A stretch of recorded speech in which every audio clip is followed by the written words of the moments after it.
Hello friends, welcome to Science Magnet. दोस्तों कैसे हैं आप लोग सभी? आई होप सभी अच्छे हैं, शानदार हैं, जानदार हैं। दोस्तों आज हम लोग स्टार्ट करने जा रहे हैं हीट एंड टेम्परेचर। आप लोगों को पता है ये हमारा शेड्यूल था, ठीक है, जिसमें बायोलॉजी पूरी कर चुके हैं, फिजिक्स हम लोग कर रहे हैं और यहां पर मैग्नेटिज्म कल्पना हो गया। अब बात करते हैं हीट एंड थर्मोडायनेमिक्स, या इसको हीट एंड टेम्परेचर भी बोल सकते हो। सोर्सेज ऑफ एनर्जी, ये दो हमारा बचा है। दोस्तों आप लोगों से कोई छुपाने वाली बात नहीं है, मैं आप लोगों को बता दूं कि ये वाला चैप्टर और अगला चैप्टर दोनों ही हम लोग थोड़ी से पढ़ेंगे और उसको मैंने रिकॉर्ड किया है, तो आप लोग अच्छे से पढ़ाई करिए। हीट एंड टेम्परेचर हम लोग रिकॉर्डिंग कंप्लीट थ्योरी के साथ पढ़ेंगे और मैंने इसको रिकॉर्ड किया है ना। ये क्लास लाइव नहीं है, लेकिन आप लोग इसको अच्छे से पढ़ो क्योंकि आप लोगों के लिए ही है ये। सेम जो सोर्सेज ऑफ एनर्जी है वो भी हम लोग थ्योरी से ही पढ़ेंगे। तो आज हम लोग स्टार्ट करने जा रहे हैं हीट एंड थर्मोडायनेमिक्स, थ्योरी से हम लोग इसको पढ़ने जा रहे हैं। चलिए शुरू करते हैं। Hello friends, welcome to Science Magnet. दोस्तों कैसे हैं आप लोग सभी? दोस्तों आज हम लोग स्टार्ट करने जा रहे हैं हीट एंड थर्मोडायनेमिक्स, यानी ऊष्मा एवं ऊष्मागतिकी। बहुत बेसिक चैप्टर है, बहुत आसान इसके क्वेश्चन आते हैं आप लोगों के इस चैप्टर से, और मैं आपको बताऊं बहुत कम भी आता है। तो कोई नहीं, जो भी आते होंगे हम लोगों को तो पूरा पढ़ना है, अच्छे से आप लोगों को ये सारा चैप्टर समझ में आ जाएगा। आप सभी का दोस्तों बहुत बहुत धन्यवाद। चलिए स्टार्ट करते हैं हीट एंड थर्मोडायनेमिक्स, यानी ऊष्मा एवं ऊष्मागतिकी। इसमें पढ़ना क्या क्या है पहले समझ लो कि सर हीट क्या होता है, टेम्परेचर क्या होता है, टेम्परेचर की कौन कौन सी स्केल होती है, हम किसी को हीट ट्रांसफर कर रहे हैं तो उससे क्या क्या इफेक्ट उसमें आ सकता है, हीट ट्रांसफर करने के क्या क्या तरीके हैं, ये सब कुछ हम लोग देखेंगे, ठीक है। चलिए तो पहले हम लोग समझते हैं हीट होता क्या है। देखिए दोस्तों, हीट भी एक प्रकार की एनर्जी है। जैसे मान लीजिए आपके पास में आयरन की रॉड है ना, आपके पास में आयरन की रॉड है, लोहे की एक छड़ है। जब आप लोग इसको हीट देते हो तो इससे बहुत सारे चेंज इसमें आते हैं। जैसे हो सकता है दोस्तों, इसको जब आप लोग गर्म करते हो तो हो सकता है इसकी लंबाई बढ़ जाए। तो लंबाई को बढ़ने के लिए इसमें एनर्जी होनी चाहिए ना, बिना एनर्जी के तो ये काम कर नहीं सकता। यानी आपने जो हीट दी वो एक प्रकार की क्या है, एनर्जी है। बात क्लियर है? लेकिन सर इसको और अच्छे से कैसे समझे हम लोग, कैसे पता पड़ेगा किसी के पास में हीट ज्यादा है या कम है? देखो, तो कोई भी पदार्थ हो, चाहे वो लोहा हो, चाहे वो पानी हो, चाहे कोई भी हो, आपको पता है कोई भी पदार्थ बहुत छोटे छोटे पार्टिकल से मिलकर बना होता है, जिसे हम लोग क्या बोलते हैं, एटम्स, यानी परमाणु। कहीं पर एटम्स, दो तीन एटम एक साथ जुड़ के रहते हैं, फिर वो एटम जुड़ के जो बनाते हैं उसे आप लोग बोलेंगे मॉलिक्यूल, यानी अणु, ठीक है। तो मैं ये बोलना चाह रहा हूं कि जैसे एक्चुअली में होता क्या है, जब आप लोग हीट दोगे ना, जैसे मान लो एक एग्जांपल लो, लोहे की रॉड है, आगे बात समझ में? तो जब आप, और ये लोहे की रॉड ये छोटे छोटे पार्टिकल से मिलकर बनी हुई है, उसे आप लोग बोलेंगे एटम, है ना, यानी लोहे के एटम होंगे, ठीक है। दोस्तों एक्चुअली में होता क्या है, जब आप लोग इन्हें हीट दोगे, ठीक है, हीट एक प्रकार की एनर्जी है, तो आपने जब एनर्जी दी,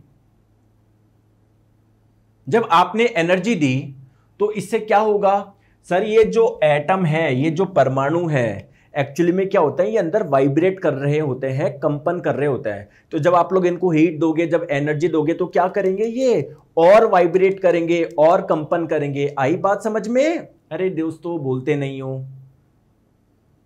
तो अगर मैं आपको बोलूं कि सर कोई सब्सटेंस, कोई पदार्थ के पार्टिकल बहुत ज्यादा वाइब्रेट कर रहे हैं, बहुत ज्यादा कंपन कर रहे हैं, इसका मतलब क्या है, उनके पास में एनर्जी ज्यादा है। आई बात समझ में? बिल्कुल। चलिए तो देखिए हीट बेसिकली क्या है, तो हमारे आसपास में जितने भी सब्सटेंस है, जितने भी पदार्थ है, आपको पता है वो एटम और मॉलिक्यूल्स के बने होते हैं, यानी परमाणु एवं अणु के बने होते हैं। और ये दोस्तों एटम्स और मॉलिक्यूल्स होते हैं ना, वो क्या कर रहे होते हैं, वाइब्रेट कर रहे होते हैं। चाहे आप लोग लोहे के जो एटम होंगे, ये भी क्या कर रहे होंगे, अपनी जगह वाइब्रेट कर रहे होंगे, कंपन करते हैं, ठीक है। जैसे मान लो कोई कंटेनर में कोई गैस है, उसके भी जो पार्टिकल्स है इधर उधर भाग रहे हैं, ठीक है, मोशन कर रहे हैं।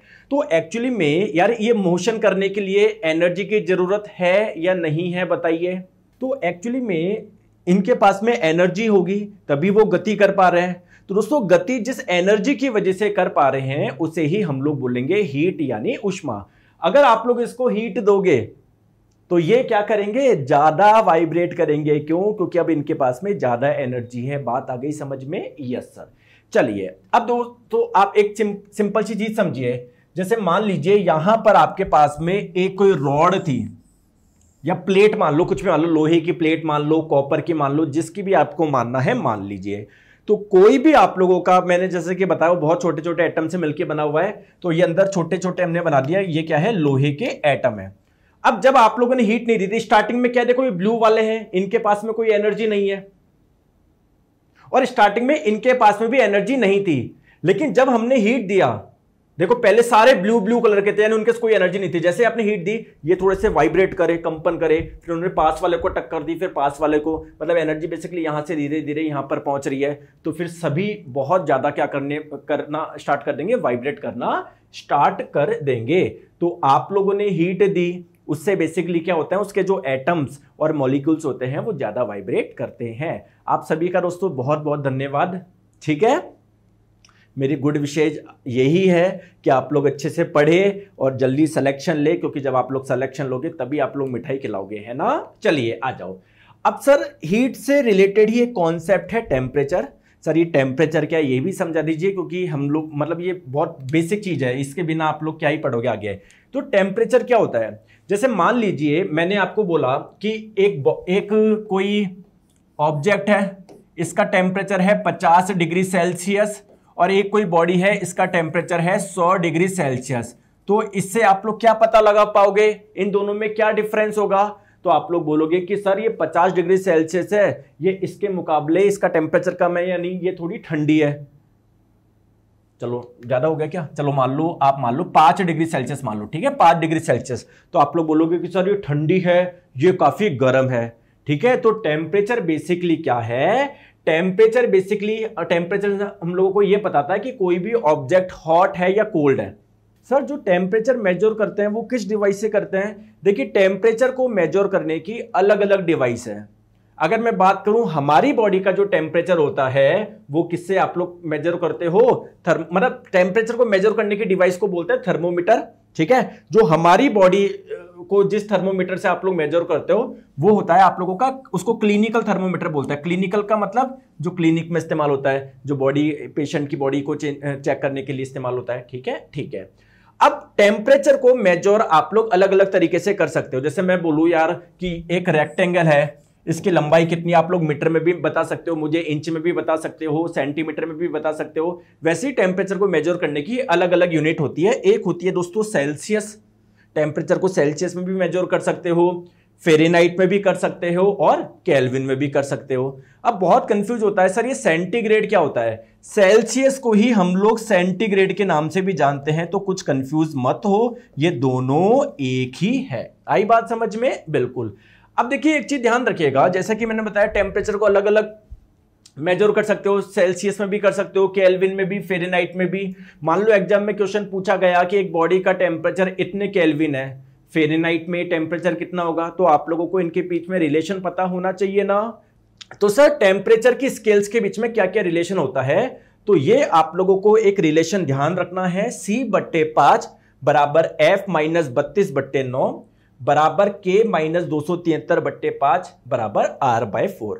आपके मन में क्वेश्चन आएगा कि सर आपने तो बताया था सेल्सियस, फेरेनहाइट, केल्विन, ये 3 स्केल होती है, सर ये चौथी कौन सी आ गई। दोस्तों एक और आपकी स्केल होती है या एक और यूनिट होती है जिसका नाम है रूमियर, जो नहीं इस्तेमाल होती है, नहीं आप लोगों से कभी एग्जाम में पूछेगा, फिर भी मैंने आप लोगों को बता दिया।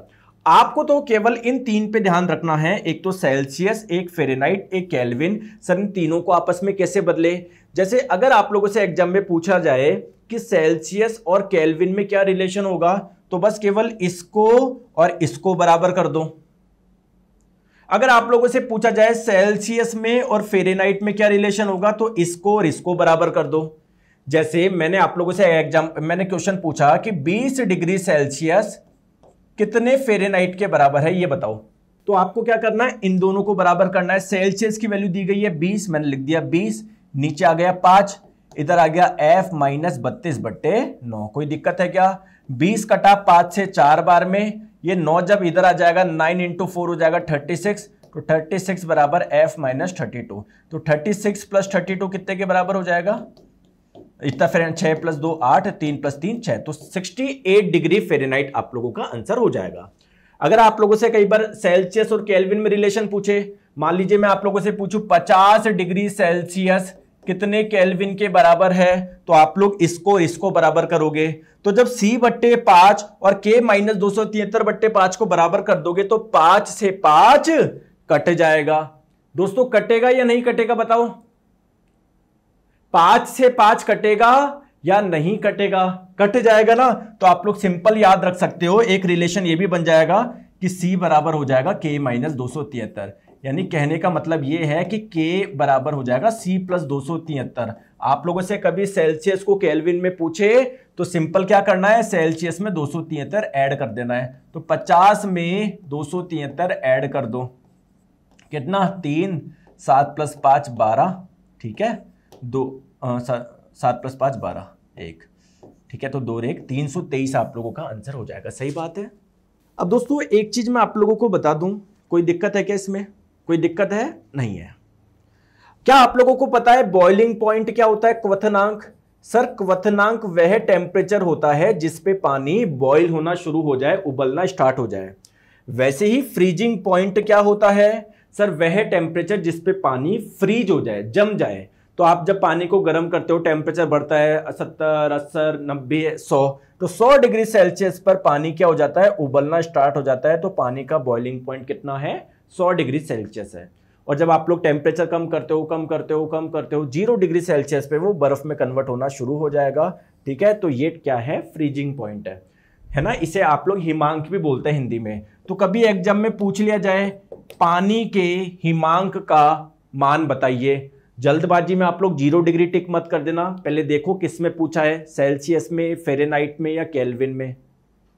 मान लीजिए सेल्सियस में पूछेगा तो क्या, केल्विन में पूछा गया तो क्या करेंगे, या फ़ारेनहाइट में पूछा गया तो क्या करोगे? क्या अलग अलग वैल्यू ध्यान रखोगे क्या? नहीं, आपको तो एक वैल्यू ध्यान है। तो बस यहां पर वैल्यू पुट करिए, सी का मान 0, 0/5 0, 9 को जब 0 से मल्टीप्लाई करोगे 0, तो फ़ारेनहाइट में वैल्यू क्या आएगी? 32 आएगी। आगे बात समझ में? कोई दिक्कत है क्या? नहीं है। ठीक है, तो ये कुछ और भी ऐसे भी फॉर्मूले आप लोग कर सकते हो कि सेल्सियस को 273 जोड़ा, केल्विन में आ गया, या F-32 में 1.8 का भाग लगाया, C आ गया। नहीं, आप तो सिंपल केवल ये चीज याद रखिए, ये वाली चीज, ये जो मैंने बताया ना, ये चीज याद रखो। ठीक है, चलो आगे बात समझ में चले थोड़ा सा आगे। बिल्कुल, जैसे देखो ये क्वेश्चन पूछा गया है, बताओ इसका आंसर क्या होगा।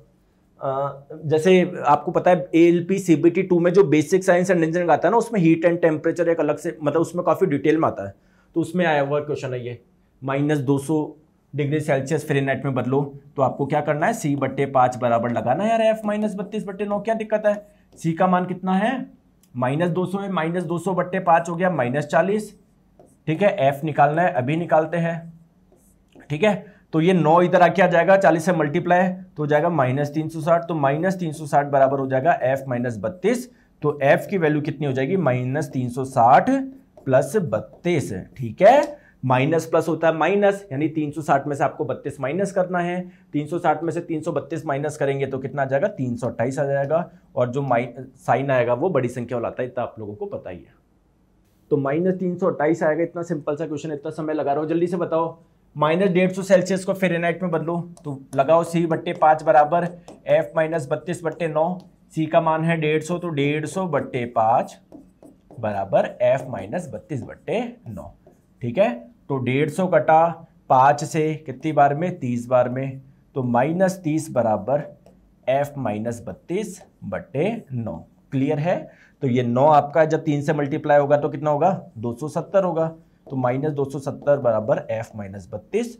तो F बराबर हो जाएगा -270 + 32। कितना आ जाएगा ये? -238 आ जाएगा। ऑप्शन नंबर डी हो जाएगा।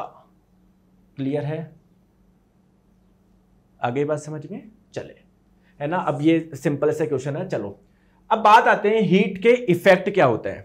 जैसे मैंने बोला कि यार मैंने इसको हीट दी, तो सर इससे इसमें क्या क्या चेंज देखने को मिलेगा। तो देखिए दोस्तों, हीट के जनरली 3 इफेक्ट आपको देखने को मिलेंगे। जब भी किसी पदार्थ को आप हीट देते हो, उष्मा देते हो, तो 3 आप लोगों को उसमें चेंज देखने को मिलेंगे। कौन से? सबसे पहले उसका कुछ एक्सपेंशन होगा, उसमें कुछ प्रसार होगा। प्रसार का मतलब क्या है दोस्तों, आप मुझे बताइए। लोहे की रॉड है, जब आप लोग इसको हीट देते हो तो क्या इसके लेंथ में थोड़ा चेंज होता है क्या, मतलब लेंथ में, इसकी विड्थ में थोड़ा सा एक्सपेंशन होगा क्या, बताओ इसमें। बिल्कुल दोस्तों। दूसरा क्या चेंज आता है कि उसके टेम्परेचर में चेंज होगा। जैसे मान लो पहले लोहे की रॉड थी, इसका टेम्परेचर था 30 डिग्री सेल्सियस, जब हमने गर्म करोगे, इसको हीट दोगे, तो क्या इसका टेम्परेचर 30 से बढ़ के 50, 60, 70 कुछ होगा क्या। तो दूसरा ये आपको इफेक्ट देखने को मिलेगा। तीसरा क्या है, चेंज इन स्टेट। अगर आपने उसको बहुत ज्यादा हीट दे दी तो ये भी हो सकता है कि जो आयरन है वो आपका मेल्ट हो जाए, लिक्विड स्टेट में आ जाए। ठीक है, तो ये भी परिवर्तन हो सकता है ना। ठीक है, आ जाओ दोस्तों, हमको जो बात करना है वो बात करनी है कि टेम्परेचर में चेंज जो होगा वो कितना होगा। ठीक है, तो बेसिकली हमको जो बात करनी है वो चेंज इन टेम्परेचर, इस वाले परिवर्तन की बात करनी है। अब हम लोग बात कर रहे हैं, जब हम लोग हीट देंगे उसके टेम्परेचर में चेंज होता है। दोस्तों इसको आप लोग ध्यान से समझो। जैसे मान लीजिए मैंने दो क्या लिया, मतलब मेरे पास में क्या है, एक तो वाटर है, पानी है, और एक है मिल्क यानी दूध। दोस्तों अभी दोनों का टेम्परेचर है 20 डिग्री सेल्सियस, इसका भी है 20 डिग्री सेल्सियस।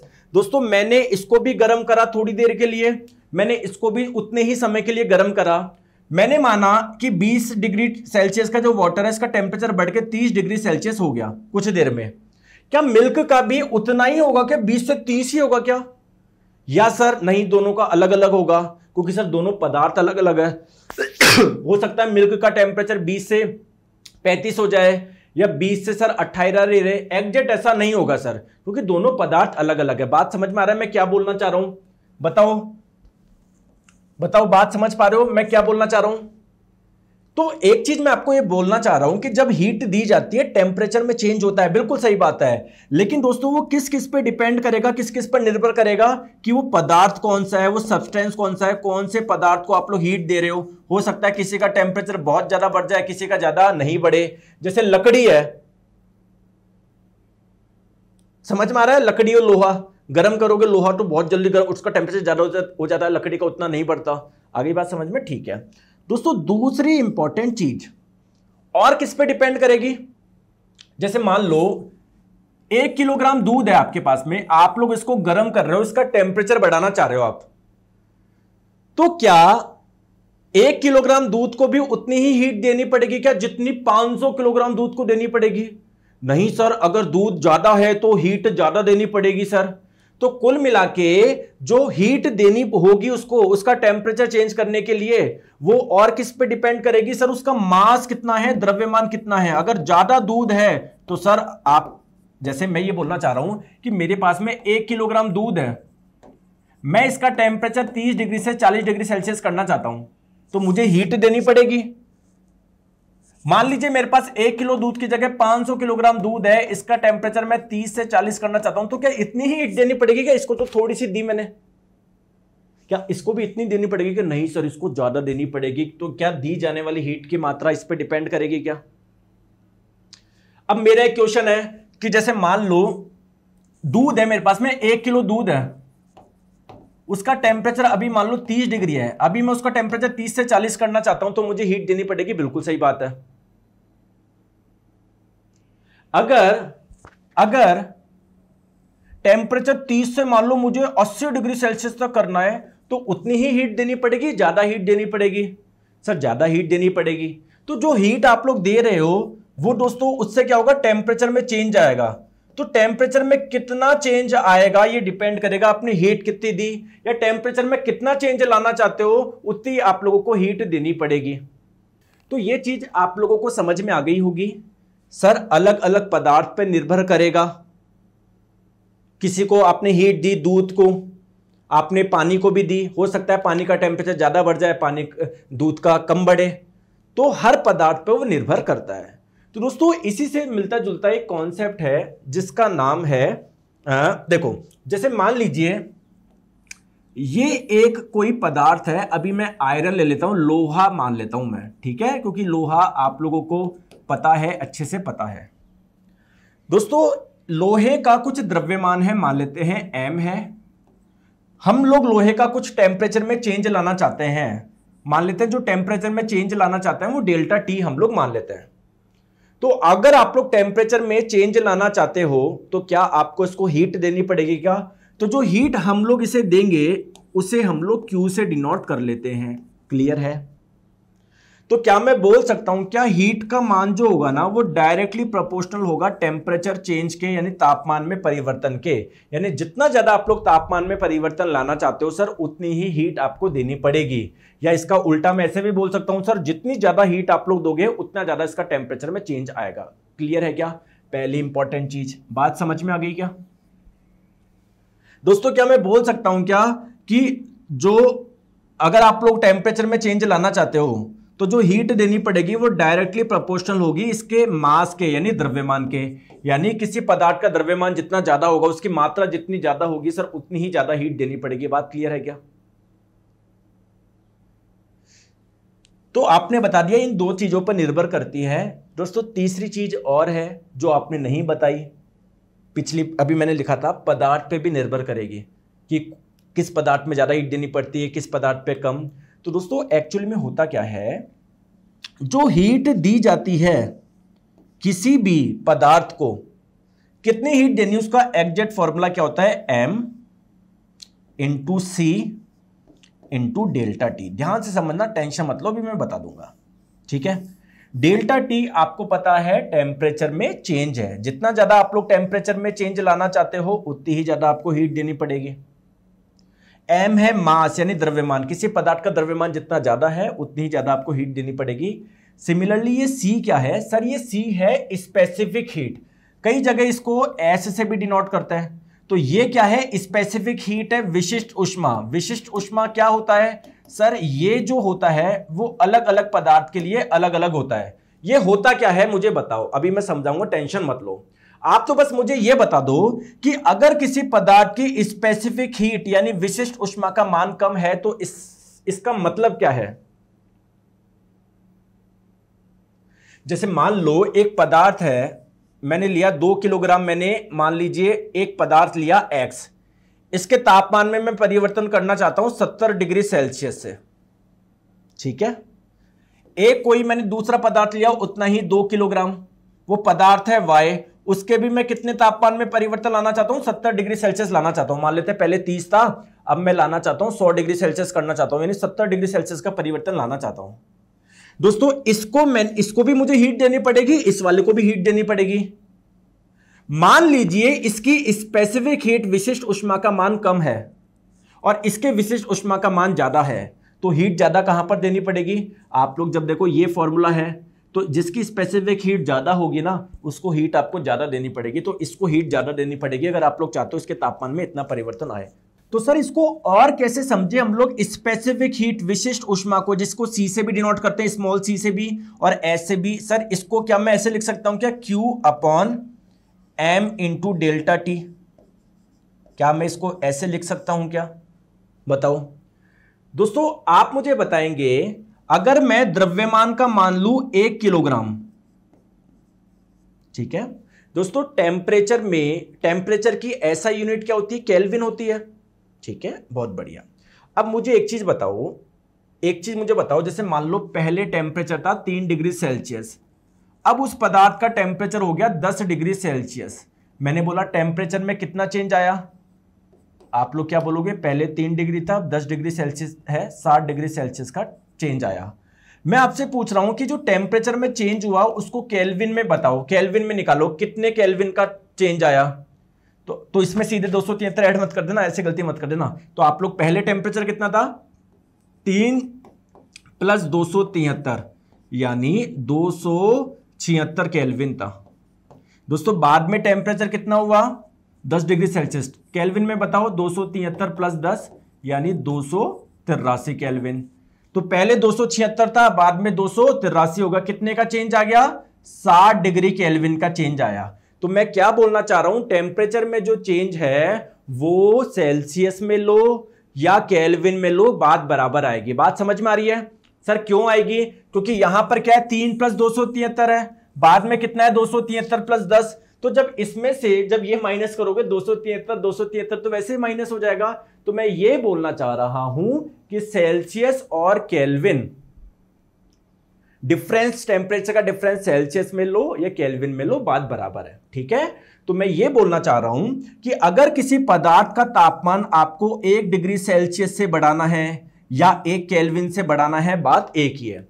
तो अगर आप इसकी वैल्यू भी 1 हो, इसकी वैल्यू भी 1 हो, तो स्पेसिफिक हीट का मान क्या Q के बराबर आ जाएगा क्या? तो स्पेसिफिक हीट यानी विशिष्ट ऊष्मा क्या होता है? 1 किलोग्राम पदार्थ का तापमान 1 डिग्री सेल्सियस से बढ़ाने के लिए जितनी हीट की आवश्यकता होती है उसे ही हम लोग बोलेंगे स्पेसिफिक हीट यानी विशिष्ट ऊष्मा। यह इसकी परिभाषा हो गई। जैसे मैंने बोला कि मरकरी की स्पेसिफिक हीट है। अच्छा, इसका मात्रक भी बता दो सर, इसका मात्रक भी बता दो। देखो, हीट का एसआई मात्रक होता है जूल, द्रव्यमान का एसआई मात्रक होता है किलोग्राम, टेम्परेचर में चेंज का एसआई मात्रक होता है केल्विन। हालांकि मैंने बता दिया टेम्परेचर में चेंज केल्विन में लो या सेल्सियस में लो, बात बराबर है। तो कुल मिलाके जो मात्रक हो जाएगा वो क्या आ जाएगा? ऊपर joule per KG kelvin. Clear है? तो अगर कोई पूछे स्पेसिफिक हीट यानी विशिष्ट ऊष्मा का एसआई मात्रक क्या है, तो आप लोग क्या बोलोगे? Joule per KG kelvin. अब एक चीज मेरी बात को ध्यान समझो दोस्तों, मरकरी की स्पेसिफिक हीट की वैल्यू है 139। कितनी है? 139 joule per KG kelvin. Clear है? और मान लेते हैं कोई ले लेते हैं हम लोग, पानी ले लेते हैं, वाटर। वाटर की स्पेसिफिक हीट की वैल्यू कितनी? 4180 जूल पर केजी केल्विन। दोस्तों मैं क्या बोलना चाह रहा हूं कि मैंने 1 किलोग्राम लिया मरकरी और 1 किलो ही मैंने क्या लिया? पानी लिया। दोस्तों दोनों का टेम्परेचर मान लो 20 डिग्री सेल्सियस था स्टार्टिंग में। मैं 20 से इसका 21 करना चाहता हूं, इसका भी 21 करना चाहता हूं, यानी दोनों में हीट देनी पड़ेगी। दोस्तों किस में हीट ज्यादा देनी पड़ेगी मुझे ये बता दो। देखो यार, स्पेसिफिक हीट विशिष्ट ऊष्मा की डेफिनेशन मतलब क्या समझा आपने कि 1 किलोग्राम पदार्थ का तापमान 1 डिग्री सेल्सियस या 1 केल्विन से बढ़ाने के लिए जो हीट चाहिए होगी उसे ही स्पेसिफिक हीट बोलेंगे। इसकी स्पेसिफिक हीट ज्यादा यानी इसको सर हीट ज्यादा देनी पड़ेगी, तो क्या हो जाएगा? वाटर। आई होप आपको थोड़ा सा फील हुआ होगा। तो ये अलग अलग पदार्थ की स्पेसिफिक हीट यानी विशिष्ट ऊष्मा दी हुई है। सर मेरे को क्या इतनी सारी याद रखनी होगी क्या? नहीं, आप केवल वैसे तो वाटर की भी ध्यान नहीं रखनी, लेकिन आप ध्यान रख लो वाटर की और आइस की, बर्फ की। वो भी मैं इसलिए बता रहा हूं क्योंकि आपको लगेगा आइस की और वाटर की सेम होती है। नहीं, वाटर की होती है 4180 और आइस की दोस्तों इसकी आधी होती है लगभग। ठीक है, कितनी? 2100। यानी अगर आइस का टेम्परेचर आप लोग बढ़ाना चाह रहे हो तो आइस को मान लो आइस का टेम्परेचर 1 डिग्री सेल्सियस से बढ़ाना चाह रहे हो तो इसमें हीट कम देनी होगी, जबकि वाटर का आप लोग बढ़ाना चाह रहे हो 1 डिग्री सेल्सियस तो इसमें हीट आपको ज्यादा देनी होगी। आई बात समझ में? चले आगे। बहुत बढ़िया यार दोस्तों, बहुत बढ़िया। अब आ जाओ दोस्तों, स्पेसिफिक हीट विशिष्ट ऊष्मा आई होप आपको समझ में आया होगा। इसी से एक मिलता जुलता कॉन्सेप्ट है वो बताता हूं, फिर कुछ क्वेश्चन कराता हूं। वो है स्पेसिफिक हीट कैपेसिटी। वो था स्पेसिफिक हीट विशिष्ट ऊष्मा, ये है स्पेसिफिक हीट कैपेसिटी, या सिंपल आप लोग इसे थर्मल अच्छा सॉरी, अभी तो स्पेसिफिक हीट के बारे में मैं आपको और बताता हूं, स्पेसिफिक हीट के बारे में, विशिष्ट ऊष्मा के बारे में, कि स्पेसिफिक हीट क्या हो जाएगा। मान लीजिए किसी की स्पेसिफिक हीट है सी से डिनोट कर रहा है, उसका मास है m, कुछ टेम्परेचर में चेंज लाना चाहते हो तो टोटल कितनी हीट देनी पड़ेगी? इतनी हीट देनी पड़ेगी। ठीक है, वाटर की स्पेसिफिक हीट इतनी होती है, आइस की इतनी होती है, वेपर की इधर इतनी होती है। आप तो केवल वाटर की ध्यान रख लो, ठीक है, और किसी पदार्थ की मत रखो। बस ये ध्यान रख लो, आइस की और स्टीम की आप जब देखोगे ना तीनों की सेम नहीं होती है। बस ये ध्यान रखो आप लोग, कहाँ सोचो कि यार तीनों की सेम होगी, तीनों H2 है, नहीं। इसका मतलब क्या है कि यार आइस का अगर 1 डिग्री सेल्सियस से टेम्परेचर चेंज करना है तो इसमें हीट अलग देनी पड़ेगी, वाटर का 1 डिग्री सेल्सियस टेम्परेचर चेंज करना है तो वहां पर हीट अलग देनी पड़ेगी, स्टीम की देनी तो अलग करनी पड़ेगी। चलो कुछ क्वेश्चंस कर लेके जिसे आपको समझ में आ जाए। 300 ग्राम द्रव्यमान के धातु के एक खंड, धातु का आपने एक टुकड़ा लिया, ठीक है सर, इसका द्रव्यमान कितना है, इसका मास कितना है? 300 ग्राम है। क्या मैं बोल सकता हूं क्या 0.3 किलोग्राम है? बताइए, क्या मैं ये बोल सकता हूं क्या? आपको इसकी स्पेसिफिक हीट निकालनी, विशिष्ट ऊष्मा निकालनी है, सी की वैल्यू निकालनी है। सी या एस से भी रिप्रेजेंट करते हैं स्पेसिफिक हीट को, तो ये वाली वैल्यू आप लोगों को निकालनी है। ठीक है, जिसका तापमान, किसका नहीं, जिसका बोलो उसको। अब इसमें क्या है, ये जो टुकड़ा है ना, ये इसका तापमान है ना 50 डिग्री सेल्सियस बढ़ जाता है। कब बढ़ जाता है? जब हम लोग इसको कितनी हीट देते हैं, 12 किलो जूल हीट जब इसको देते हैं ना, या 12 किलो जूल हीट एब्जॉर्ब करने पर इसका तापमान इतना बढ़ जाता है। तो मुझे बताइए स्पेसिफिक हीट का मान क्या है। तो फॉर्मूला लगाओ, Q बराबर m इंटू सी इंटू डेल्टा टी। तो C का मान निकालना है, Q upon m into delta T. Q क्या है, कितना है, 12 किलो जूल है। मास कितना है इसका, 0.3 किलोग्राम।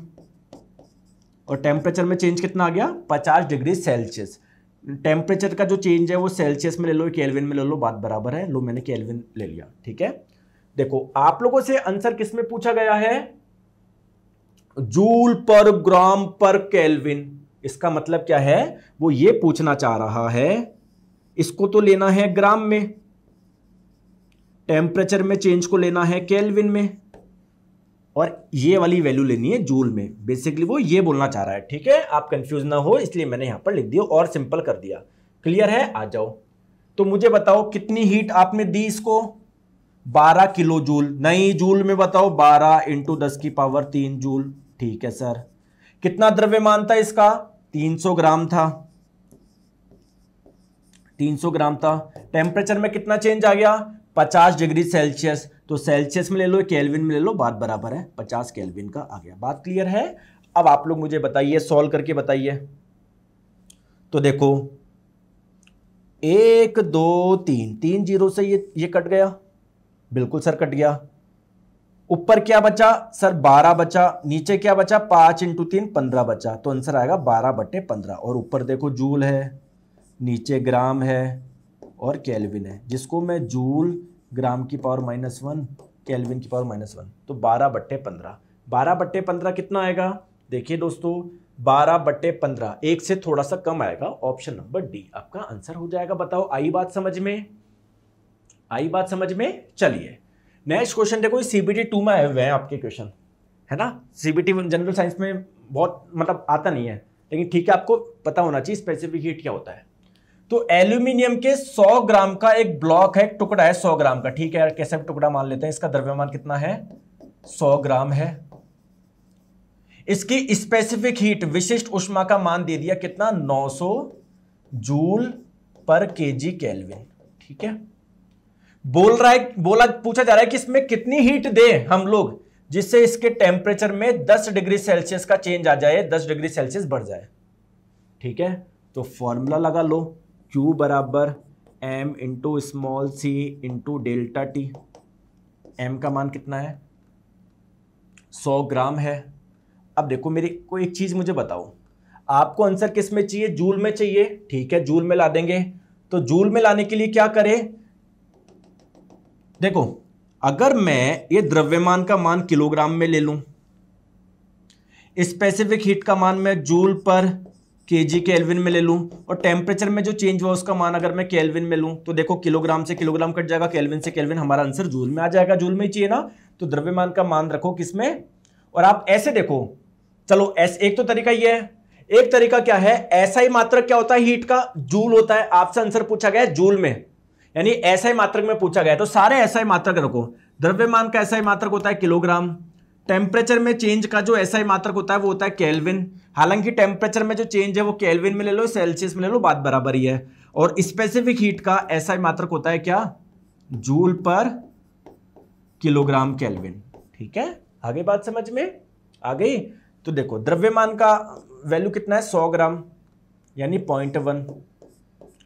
स्पेसिफिक हीट का मान आपको दिया हुआ ही है, 900 joule per KG kelvin. Temperature में जो चेंज है वो 10 डिग्री सेल्सियस है, 10 सेल्सियस में लो, ये केल्विन में लो, बात बराबर है टेम्परेचर में चेंज को। तो कितना आ जाएगा ये 0.1 इंटू 10 तो हो जाएगा 1। फाइनली कितना बचा, 900। तो 900 जूल आपको देना पड़ेगा। Option number C. आई बात समझ में। अब जैसे स्पेसिफिक हीट है ना, वैसे उससे मिलता जुलता एक टर्म है वो है हीट कैपेसिटी।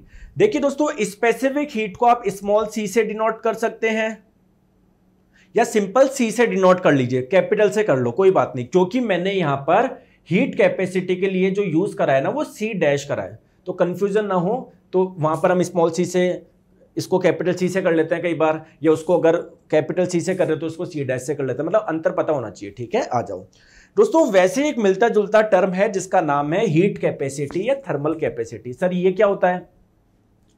अगर मैं बहुत आसान भाषा में बताऊं तो किसी पदार्थ के द्रव्यमान और स्पेसिफिक हीट यानी विशिष्ट ऊष्मा के मल्टीप्लिकेशन को ही बोलते हैं हीट कैपेसिटी या थर्मल कैपेसिटी या ऊष्मीयधारिता, जिसे हम लोग सी डैश से रिप्रेजेंट करते हैं। सर ये क्या चीज हुई? अभी समझाता हूं दोस्तों। द्रव्यमान का मात्रक क्या होता है? किलोग्राम होता है। स्पेसिफिक हीट विशिष्ट ऊष्मा का क्या होता है? जूल पर किलोग्राम केल्विन। तो किलोग्राम से किलोग्राम का जब कट जाएगा तो इसका ऐसा ही मात्रक क्या आ जाएगा? जूल पर केल्विन आ जाएगा। दोस्तों यहीं पर चीज लिखा हुआ है इसका मतलब, एक केल्विन टेम्परेचर बढ़ाने के लिए या 1 डिग्री सेल्सियस टेम्परेचर बढ़ाने के लिए जितनी हीट चाहिए उसे आप लोग बोलेंगे हीट कैपेसिटी, ऊष्मीय धारिता। पहले वाला क्या था? 1 किलोग्राम पदार्थ का तापमान। अब यहां पर कितना भी हो, 20 किलो, 100 किलो, 150 किलो, कुछ फर्क नहीं पड़ता, बस मुझे तो 1 डिग्री सेल्सियस से टेम्परेचर बढ़ाना या 1 केल्विन से बढ़ाना है, तो कितनी हीट देनी पड़ेगी उसे ही बोलेंगे हीट कैपेसिटी या थर्मल कैपेसिटी। दोस्तों समझ में आई या नहीं आई? बोलो। सर नहीं आया मुझे अभी भी समझ में, कोई बात नहीं, अभी समझा देते हैं दोस्तों। यार हीट कैपेसिटी क्या है? हीट कैपेसिटी क्या है? आप मुझे ये बताओ, जैसे मान लीजिए मैंने किसी को 300 जूल हीट दी और उसका टेम्परेचर, उससे टेम्परेचर में चेंज आ गया 40 डिग्री, मान लो 60 डिग्री सेल्सियस का चेंज आ गया। आप सब भूल जाओ, मैंने किसी को 300 जूल हीट दी किसी पदार्थ को, इससे उसका टेम्परेचर बढ़ गया 60 degree Celsius.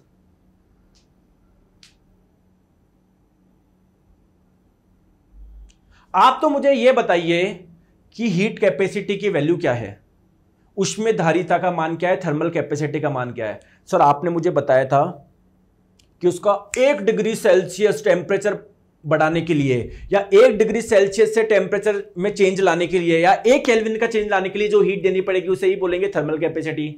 Sir 60 degree Celsius का टेम्परेचर चेंज लाने के लिए आपने 300 जूल हीट दी, अगर 1 डिग्री सेल्सियस का लाना होता तो हीट कम देनी पड़ती, कितनी? 300/60 ही देनी पड़ती। तो आपका आंसर क्या आ जाता? 5 जूल पर केल्विन या 5 जूल पर सेल्सियस। आई बात समझ में? तो एक फॉर्मूला है सिंपल सा कि आपने उसको क्वांटिटी ऑफ हीट कितनी रिक्वायर्ड है या आपने उसको कितनी दी बट्टे उसका टेम्परेचर में चेंज कितना हुआ, तो इससे इसमें भाग लगा दो, इससे भी आ जाएगा। सिंपल गणित है। एक लोहे की गेंद है, उसका टेम्परेचर आप बढ़ाना चाहते हो, उसके टेम्परेचर में कितना चेंज लाना चाहते हो? 20 केल्विन का। टेम्परेचर में जो चेंज है वो केल्विन में लो या सेल्सियस में लो, बात बराबर है। तो 20 डिग्री सेल्सियस का चेंज लाना चाहते हो या 20 डिग्री केल्विन का लाना चाहते हो, तो इसके लिए इसको कितनी हीट देनी पड़ रही है? सर 5000 जूल देनी पड़ रही है। तो इसकी थर्मल कैपेसिटी कितनी है? थर्मल कैपेसिटी या ऊष्मीयधारिता, इसको सी डैश से रिप्रेजेंट करते हैं। तो फॉर्मूला क्या है? टोटल कितनी हीट दी बट्टे टेम्परेचर में चेंज कितना हुआ। टोटल कितनी हीट दी? 5000 जूल। ओके, कितना टेम्परेचर में चेंज हुआ? 20 केल्विन का। तो 1 0 से 1 0 कटा, 500 कटा 2 से 250, तो क्या बचा आंसर? 250 जूल पर केल्विन। ये है उसकी थर्मल कैपेसिटी, ऊष्मीयधारिता। बताओ 180 ग्राम द्रव्यमान का एक बर्तन है, उसकी ऊष्मीयधारिता मतलब थर्मल कैपेसिटी आप लोगों को बतानी है या हीट कैपेसिटी आपको बताना है। वो बर्तन किसी का भी बना हो सकता है, हमको नहीं पता, तो आप जल्दी से बताओ क्या होगी। तो पहली बात तो दोस्तों, जो ऊष्मीयधारिता होती है, जो हीट कैपेसिटी होती है, थर्मल कैपेसिटी होती है, उसका जो मात्रक होता है ना वो जूल पर केल्विन होता है। ये तो आंसर हो ही नहीं सकता, स्पेसिफिक हीट थोड़ी पूछी गई है। तो वो क्या होता है? थर्मल कैपेसिटी क्या होती है या हीट कैपेसिटी क्या होती है? टोटल कितनी हीट दी बट्टे टेम्परेचर में कितना चेंज आया। टोटल कितनी हीट दी? 2400 जूल। टेम्परेचर में कितना चेंज आ गया, 50 डिग्री बढ़ गया। 50 डिग्री सेल्सियस ले लो या केल्विन ले लो, बात एक ही है। लो मैंने केल्विन ले लिया, 10 से 1 240/5 कितना हो जाएगा, 240/5 कितना हो जाएगा, जूल पर केल्विन कितना हो जाएगा, 240/5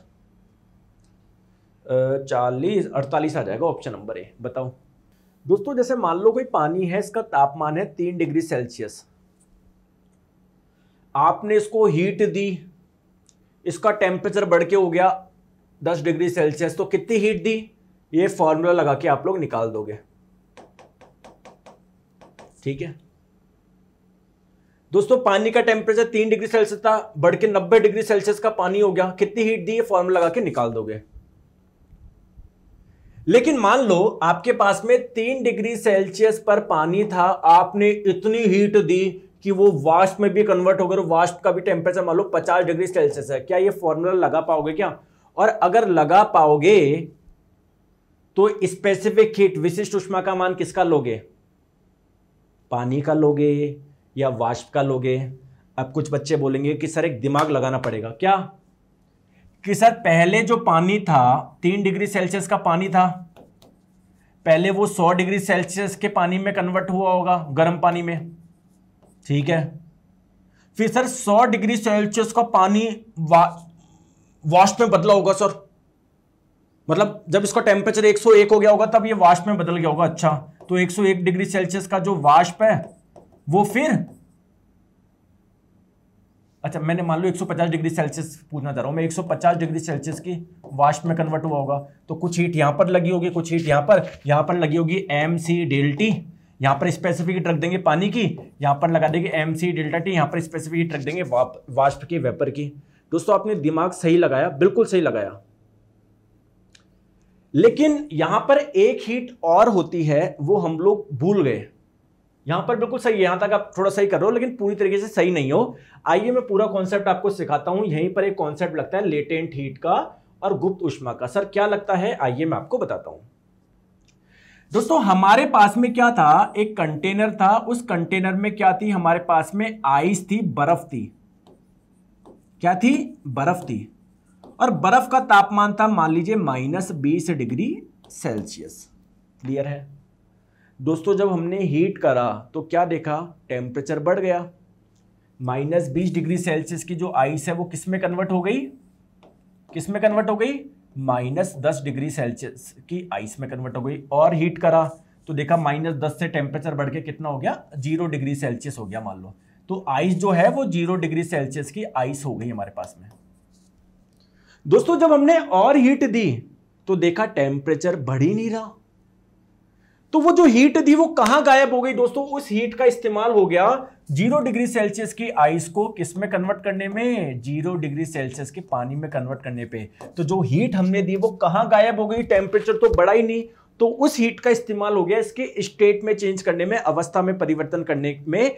इसी हीट को बोलते हैं लेटेंट हीट, यानी गुप्त ऊष्मा, और इसको लेटेंट हीट ऑफ मेल्टिंग भी बोल सकते हैं। यानी इस हीट का इस्तेमाल हो गया 0 डिग्री सेल्सियस के आइस को मेल्ट कराने में।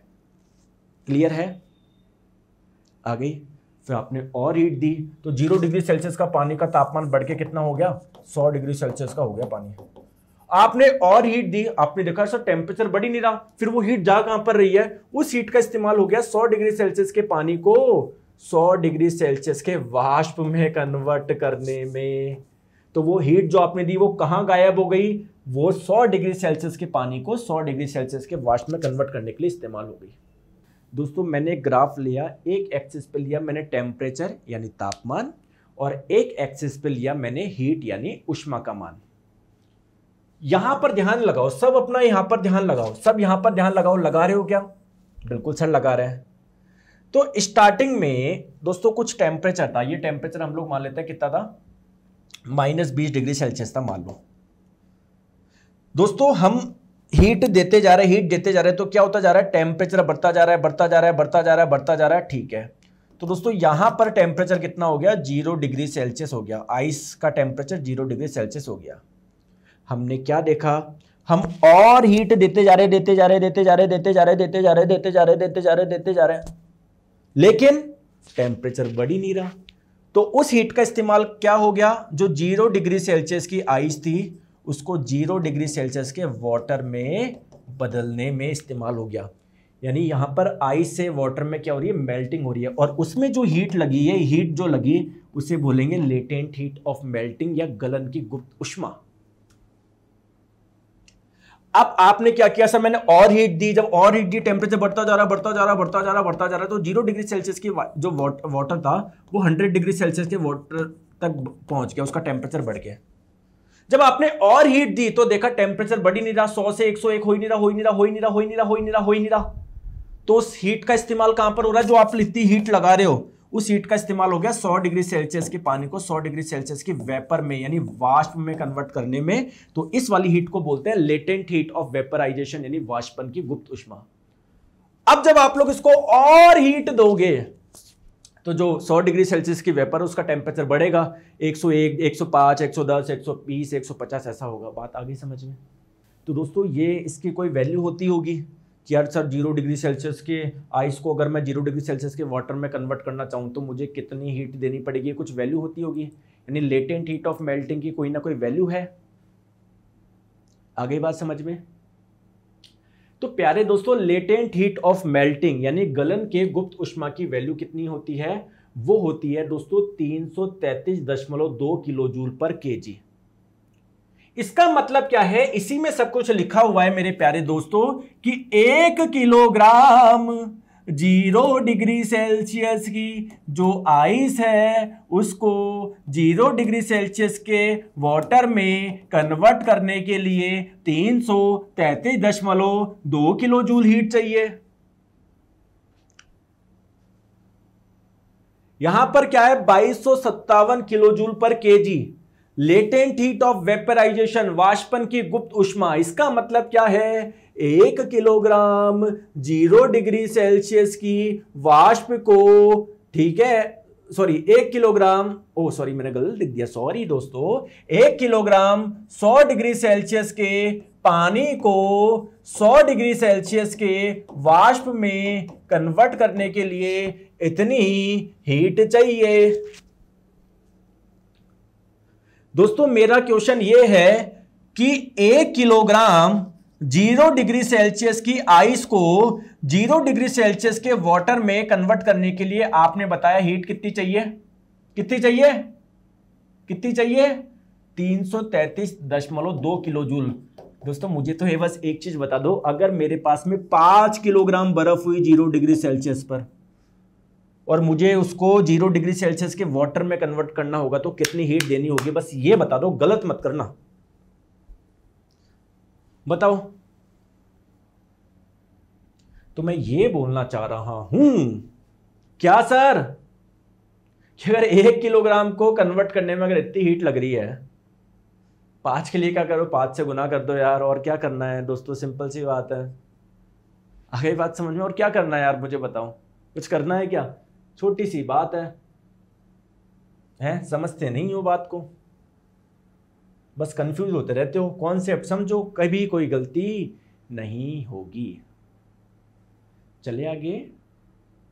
जैसे ये क्वेश्चन है, 5 किलोग्राम बर्फ को पिघलाने के लिए कितना ऊष्मीय ऊर्जा चाहिए होगी, तो कितनी हीट देनी पड़ेगी टोटल, तो लेटेंट हीट की वैल्यू कितनी है, इतनी है 333.2 किलो जूल पर केजी, यानी 1 किलोग्राम को के लिए टोटल इतनी हीट चाहिए। तो 5 के लिए तो इसका टोटल m इंटू एल, ये फॉर्मूला हो जाएगा। फॉर्मूला क्या है, मतलब कॉन्सेप्ट है। टोटल मास कितना है, 5 किलोग्राम है। 1 किलोग्राम को करने के लिए कितनी चाहिए, लेटेंट हीट ऑफ आइस की वैल्यू दे दी थी 336 जूल पर ग्राम। देखो क्या है, समझो मेरा कॉन्सेप्ट, ये वैल्यू इतनी होती है, बाकी एग्जाम में जब आएगा दी जाएगी आपको। कुछ वैल्यू थोड़ा सा ऊपर नीचे दे सकता है कि 333 की जगह वो माने 334, कोई 336 माने, ठीक है, उससे अपन को कोई मतलब नहीं है। तो latent heat of ice question में दिया गया 336 जूल पर ग्राम। इसका मतलब क्या है, 1 ग्राम 0 डिग्री सेल्सियस की आइस को 0 डिग्री सेल्सियस के पानी में कन्वर्ट करने के लिए इतनी हीट चाहिए। आपके पास में तो कितना है, 5 किलोग्राम बर्फ है, 5 किलोग्राम का मतलब 5000 ग्राम, तो ग्राम से ग्राम कट जाएगा, नहीं टोटल कितनी हीट देनी पड़ेगी, 336 इंटू 5000, इतने जूल देनी पड़ेगी। क्लियर है? इतने जूल, किलो जूल में बदलना है तो 1000 से भाग लगा दो। ठीक है, चलो आ जाओ। आई बात समझ में? मजा आया नहीं आया? अब दोस्तों क्वेश्चन ये है कि हीट ट्रांसफर कैसे होती है एक जगह से दूसरी जगह पर, क्या क्या तरीके हैं। जैसे आप खड़े हो जाओगे खुले में, क्या सन से आपको हीट मिलती है क्या? तो सर वो कैसे आ रही है, ये क्या तरीका है? तो दोस्तों हीट का जो ट्रांसफर होता है एक जगह से दूसरी जगह पर, वो जनरली 3 प्रकार से हो सकता है। ठीक है सर, वो 3 टाइप है, कंडक्शन, कन्वेक्शन, रेडिएशन, चालन, संवहन, विकिरण। ठीक है सर, एक एक चीज समझाओ। कंडक्शन में क्या होता है, फिर समझाना कन्वेक्शन में क्या होता है। आइए मैं आपको समझाता हूं। जैसे मान लो आपके पास में क्या है, ये मान लो एक रॉड है, लोहे की रॉड है। ठीक है दोस्तों, मैंने बस ये किनारा गर्म करा, मतलब मैंने यहां पर हीट दी। क्या आप लोग यहां पर जब हाथ लगा के देखोगे तो क्या ये किनारा भी गर्म हो जाता है क्या? यानी हमने हीट यहां पर दी थी, हीट यहां तक भी पहुंच गई क्या? तो एक जगह से दूसरी जगह पर हीट आई कैसे सर? तो यहां पर जो हीट का ट्रांसफर हुआ वो किस मेथड से हुआ? वो हुआ कंडक्शन से, यानी चालन से। सर कैसे हुआ, आइए मैं आपको समझाता हूं। देखो दोस्तों, एक्चुअली में क्या हुआ, जब आपने इस वाले किनारे को हीट दी, गर्म करा, तो यहां के जो एटम्स है वो क्या वाइब्रेट करेंगे कि धुम धुम धुम धुम धुम धुम धुम धुम धुम धुम धुम धुम धुम धुम, और वाइब्रेट कर रहा है, यानी इनके पास में एनर्जी, उस एनर्जी को आप लोग बोलते हैं हीट एनर्जी, यानी इनके पास में हीट है सर। तो दोस्तों इसके पास में जो पार्टिकल्स होगा, क्या वो भी इससे टकरा के वो भी डांस करने लग जाएगा कि वाइब्रेट बहुत तेज करने लग जाएगा, डम डम डम, फिर अपने पास वाले को टक्कर मारेगा, फिर अपने पास वाले को। तो ये जो एनर्जी यहां पर थी वो यहां पर धीरे धीरे एक जगह से दूसरे किनारे पे पहुंच रही है दोस्तों। इसे ही आप लोग बोलते हैं कंडक्शन, यानी चालन। तो कंडक्शन क्या है, एक्चुअली में क्या हुआ, यहां के एटम उठ के इधर नहीं गए। आपको लग रहा होगा कि सर एटम के ट्रांसफर की वजह से, नहीं, एटम के वाइब्रेशन की वजह से, एटम और मॉलिक्यूल के वाइब्रेशन की वजह से, कंपन की वजह से। एक्चुअली में कोई मोशन नहीं हो रहा। कहां लग रहा होगा आपको, परमाणु वास्तु का वास्तविक संचलन हो रहा है। वास्तविक संचलन का मतलब ये उठ के यहां से वहां नहीं जा रहे, ये अपने ही जगह पर हिल रहा है, तो बस यहां से वहां पर जा रहा है। तो अगर मैं बोलूं कंडक्शन में होता क्या है, सिंपल सी लाइन लिख दो, इतना बड़ा कुछ भी दिक्कत देखने की जरूरत नहीं है। एटम और मॉलिक्यूल के वाइब्रेशन की वजह से, कंपन की वजह से, बताओ। अब दोस्तों एक चीज मुझे बताओ, जो मेटल्स होते हैं ना, उनका ये किनारा गर्म करोगे, एक किनारा तुरंत गर्म हो जाता है, यानी यहां से यहां पर हीट बहुत जल्दी चल जाती है, ट्रांसफर हो जाती है। तो दोस्तों मैं बोल सकता हूं कि मेटल जो है ना वो हीट के अच्छे कंडक्टर है, यानी हीट उनमें एक जगह से दूसरी जगह पर जल्दी चल जाती है, अच्छे से चल जाती है।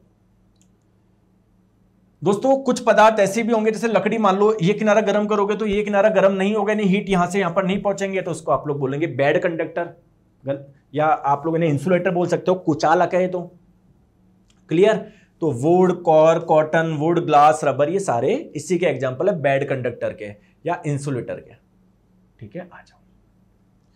या दोस्तों मुझे एक चीज बताओ, जैसे मान लो लोहा है, उसका एक किनारा मैंने गर्म करा, ये किनारा तुरंत गर्म हो गया। जबकि दोस्तों मैंने कोई दूसरा मेटल लिया, हो सकता है उसका ये किनारा मैंने गर्म करा, ये किनारा गर्म हो रहा है, लेकिन काफी समय लग रहा है, 5-7 मिनट बाद गर्म हो रहा है। यानी हर मटेरियल की अपनी एक कैपेसिटी है। कोई हीट को एक जगह से दूसरी जगह पर जल्दी लेके जा रहा है, कोई हीट को एक जगह से दूसरी जगह पर ले जाने पे थोड़ा सा टाइम लगा रहा है। बोलो हाँ या ना, बोलो हाँ या ना, बोलो। दोस्तों इसी विशेषता को बोलते हैं थर्मल कंडक्टिविटी, ऊष्मीय चालकता। कोई अपने में से हीट, मतलब हर मटेरियल की हीट को प्रोपोगेट करने की अपने में से ऊष्मा संचरण की क्या होती है, कैपेसिटी अलग अलग होती है। ठीक है, तो कोई यहां से वहां पर हीट को जल्दी ले जाएगा, मतलब वो किनारा जल्दी गर्म हो जाएगा, कोई टाइम लगाएगा। तो इसी विशेषता को बोलते हैं थर्मल कंडक्टिविटी। आप तो बस ये ध्यान रखिएगा, हर पदार्थ की अपनी एक वैल्यू होती है, आपको ध्यान रखने की जरूरत नहीं है, वैल्यू नहीं ध्यान रखनी, बस आप तो ज्यादा ये ध्यान रख लेना, थर्मल कंडक्टिविटी, ऊष्मीय चालकता का जो मात्रक होता है ना, वो होता है वॉट पर मीटर केल्विन। क्लियर, बस इतना सा ध्यान रख लेना और कुछ ध्यान मत रखो। क्लियर है, आई बात समझ में? ठीक है, ठीक है, आ जाओ। नेक्स्ट है सर कन्वेक्शन यानी संवहन क्या होता है, बताऊं? देखो आप लोग मुझे बताइए, आप पढ़ाई कर रहे हो, माता जी आपके लिए गर्मा गर्म मैगी लेकर आए, ले बच्चा खा ले यार, सुबह से पढ़ाई कर रहा है। आप पढ़ा, मम्मी जी रख गई गर्म मैगी थी, अब आपने थोड़ी देर देखा, थोड़ी देर वेट के तेरे में मैगी ठंडी हो गई, ऐसा हो जाता है क्या? वो क्यों हुआ? कन्वेक्शन मेथड से जो उसकी हीट थी वो ट्रांसफर हो गई, सराउंडिंग में चली गई। सर कैसे, थोड़ा सा समझाओ ना। आइए मैं आपको समझाता हूं। देखो जैसे मान लो ये गर्मा गर्म प्लेट है, मैगी रखी, इसमें गर्मा गर्म मैगी रखी है मेरे प्यारे दोस्तों, इसके ऊपर से एयर जा रही होगी, तो जो एयर इस गर्म प्लेट के कांटेक्ट में आएगी, जो सबसे नीचे वाली एयर है जो गर्म प्लेट के कांटेक्ट में आएगी, क्या उसका टेम्परेचर बढ़ेगा क्या? और दोस्तों टेम्परेचर बढ़ने से चीजें क्या होती है, उनकी डेंसिटी कम होती है, वो चीजें हल्की होती है, और हल्की चीजें कहां जाएगी? भारी चीज तो नीचे बैठती है, हल्की चीजें ऊपर जाएगी, तो ये वाली एयर की जो लेयर है वो जाएगी ऊपर, इससे जो ऊपर वाली है वो आएगी नीचे। फिर जैसे वो नीचे आएगी वो क्या ले लेगी? इस मैगी की हीट को ले लेगी, अपना टेम्परेचर बढ़ा लेगी, हल्की हो जाएगी, ऊपर जाएगी। बाकी दूसरी आएगी एयर, इससे हीट लेगी, टेम्परेचर बढ़ा लेगी, ऊपर जाएगी। तो नीचे वाली एयर ऊपर जा रही, ऊपर वाली नीचे जा रही, तो एयर के सर्कुलेशन की वजह से हीट ऊपर मतलब इसकी हीट चली गई, तो हीट यहां से हीट का ट्रांसफर एयर में हो गया। कैसे? एयर के सर्कुलेशन की वजह से। तो ये है कहलाता है आपका कन्वेक्शन मेथड, संवहन। और देख लो, जैसे मान लो आपने गर्म एक बर्तन में आप लोग पानी रख रहे हो, ठीक है, तो पानी की जो निचले वाली लेयर है, क्या वो जब बर्तन के कांटेक्ट में आएगी उसका टेम्परेचर बढ़ेगा क्या? और उसके टेम्परेचर बढ़ने की वजह से उसकी डेंसिटी कम होगी, हल्की होगी, नीचे वाला पानी जाएगा ऊपर, ऊपर वाला आएगा नीचे, फिर नीचे वाला ऊपर, ऊपर वाला नीचे, तो ऐसे करके पूरा पानी गर्म हो जाएगा। इसी मेथड को आप लोग बोलते हैं कन्वेक्शन यानी संवहन। क्लियर है? आगे तो यहां पर पदार्थ का वास्तविक संचलन होता है, एक्चुअल मूवमेंट होता है, एक्चुअल मूवमेंट, एक्चुअल मूवमेंट, ठीक है। सर रेडिएशन क्या है? अब जनों को लगता है यार रेडिएशन पता नहीं क्या है, सन से जो एनर्जी आती है हमारे पास में वो रेडिएशन है। गलत बात, गलत बात, ऐसे समझते हो ना आप? गलत बात है। देखिए दोस्तों, एक्चुअली में कोई हॉट बॉडी होती है ना, हॉट बॉडी का मतलब क्या है सर? जिसका टेम्परेचर बहुत ज्यादा है। कहां बोलो सर मैं भी हॉट हूं, मैं भी सुंदर हूं सर। कोई लड़का क्या बोले सर मैं हॉट हूं, देखो सर मैंने बॉडी बना रखी है सर। यहां पर हॉट बॉडी का मतलब है जिसका टेम्परेचर ज्यादा हो। दोस्तों कोई भी हॉट बॉडी होती है ना, यानी जिसका टेम्परेचर बहुत ज्यादा होता है ना, वो अपने अंदर से क्या निकालता है? वो रेडिएशन एमिट करता है, विकिरण उत्सर्जित करता है। सर ये रेडिएशन क्या है? देखिए दोस्तों, रेडिएशन एक प्रकार की क्या है? इलेक्ट्रोमैग्नेटिक वेव है, विद्युत चुंबकीय तरंग है। विद्युत चुंबकीय तरंगें ऐसे होती है जिनको आगे जाने के लिए कोई माध्यम की आवश्यकता नहीं होती है। तो दोस्तों ये जब इलेक्ट्रोमैग्नेटिक वेव चलती है ना, तो अपने साथ में क्या लेके जाती है? एनर्जी लेके जाती है, अपने साथ में एनर्जी कैरी करती है, ठीक है। तो देखो सन का टेम्परेचर ज्यादा है, तो दोस्तों वहां से भी क्या ये निकलेगी? क्या रेडिएशन निकलेगी? क्या रेडिएशन के एक प्रकार की वेव, और अपने साथ में एनर्जी लेकर आ रही है। तो मान लो आप लेटे हुए हो, तो जब आपके ऊपर ये एनर्जी, ये वेव आएगी, तो वो आप पर एनर्जी रिलीज करेगी, तो आपको फिर क्या लगेगा? गर्मी लगेगी। तो रेडिएशन क्या है? ये एक प्रकार का हीट ट्रांसफर का मेथड है, जहां पर जिसका टेम्परेचर ज्यादा होता है, हाई टेम्परेचर वाली बॉडी से ये कुछ वेव्स निकलती है जो कि आप लोगों की अपने साथ में एनर्जी लेके चलती है, जहां पर टकराएगी वहां पर क्या करेगी? एनर्जी रिलीज करेगी। देखो आप यहां पर देखो, आप जैसे सन से अर्थ तक ये जो हीट आती है, ये यहां से यहां पर जो हीट का ट्रांसफर हो रहा है वो कैसे होता है? इसी मेथड से होता है। अब आप लोग बोलोगे कि सर ये वेव इतनी लंबी दूरी ट्रेवल कर लेगी क्या?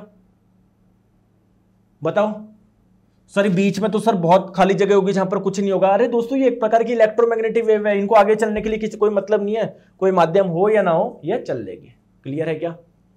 ठीक है। जैसे कभी आप आग के पास में खड़े होते हो तो आपको गर्मी लगती है क्या?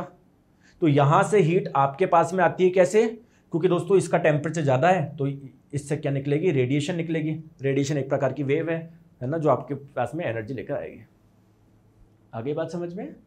ठीक है। और बताओ सर, दोस्तों एक चीज ध्यान रखना, जो ब्लैक सरफेस होती है ना, काली सतह, वो रेडिएशन को, इन वेव्स को बहुत अच्छे से एब्जॉर्ब करती है। तो आपने देखा होगा जो बर्तन होता है ना, उसके जो नीचे का पैंडा होता है वो ब्लैक कलर से करा जाता है। क्यों? क्योंकि जब हम लोग गर्म करेंगे, यानी जब इसको रेडिएशन देंगे तो ये इजीली उसको क्या कर लेगा, एब्जॉर्ब कर लेगा। व्हाइट कलर जो होता है ना, वो रेडिएशन को एब्जॉर्ब नहीं कर पाता, वो रिफ्लेक्ट कर देता है। इसलिए आपने देखा होगा, बोला जाता है गर्मियों के समय में आप लोगों को, है ना, थोड़े से वो कपड़े पहनने चाहिए, व्हाइट कलर के पहनने चाहिए। क्यों? क्योंकि जब इन पे रेडिएशन आएगा तो टकरा के चला जाएगा। ये व्हाइट कलर एब्जॉर्ब भी नहीं करेंगे, जिससे आपको गर्मी नहीं लगेगी। अगर आपने ब्लैक कलर का पहना तो ब्लैक कलर का जो होगा ना, वो एब्जॉर्ब, ब्लैक कलर उसको एब्जॉर्ब कर लेगा और आपको गर्मी लगेगी। अब यहां पर मैंने एक बताया एक डायग्राम जहां पर तीनों चीज हो रही है। जैसे ये हत्था है, आप यहां से पकड़ोगे आप तक हीट जाएगी। क्यों? क्योंकि हीट पहले यहां पर थी, लेकिन इसके एटम वाइब्रेट करे, इसने पास वाला टक्कर मारी, पास वाला टक्कर मारी पास वाले को, तो यहां से यहां पर जा रहा है, हीट का ट्रांसफर हो रहा है। कन्वेक्शन में क्या हो रहा है? एक्चुअल मूवमेंट होता है पदार्थ का।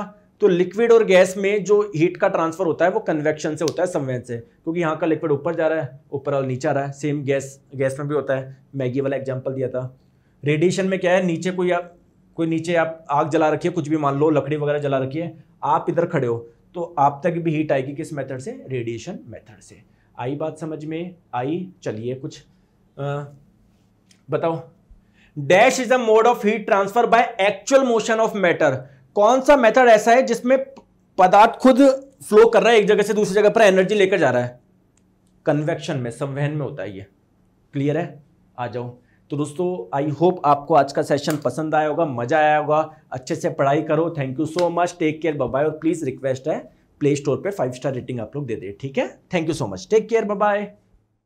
टेस्ट सीरीज आप लोगों की आ चुकी है, टेस्ट सीरीज आप लोग लगाइए। अगर किसी को डिटेल में जनरल साइंस पढ़नी है तो मेरा फाउंडेशन कोर्स ज्वाइन कर सकता है। कंप्लीट थ्योरी बैच है। हर चैप्टर के साथ में आप लोगों को previous year question, multiple choice question ये आप लोगों को मिलेंगे। आप लोगों को हैंड रिटन नोट्स भी साथ में मिल रहे हैं। प्ले स्टोर पे जाओ, साइंस मैग्नेट इंस्टॉल करो। इसके कोर्स वाले सेक्शन में जब जाओगे ना तो यहाँ पर आपका आ जाएंगे, ठीक है? चलिए, तो यहाँ पर जब आप लोग पेमेंट कर दोगे तो कोर्स चल जाएगा, कोई दिक्कत आप लोग को नहीं है। कोई दिक्कत हो संपर्क कर सकते हो। Thank you so much.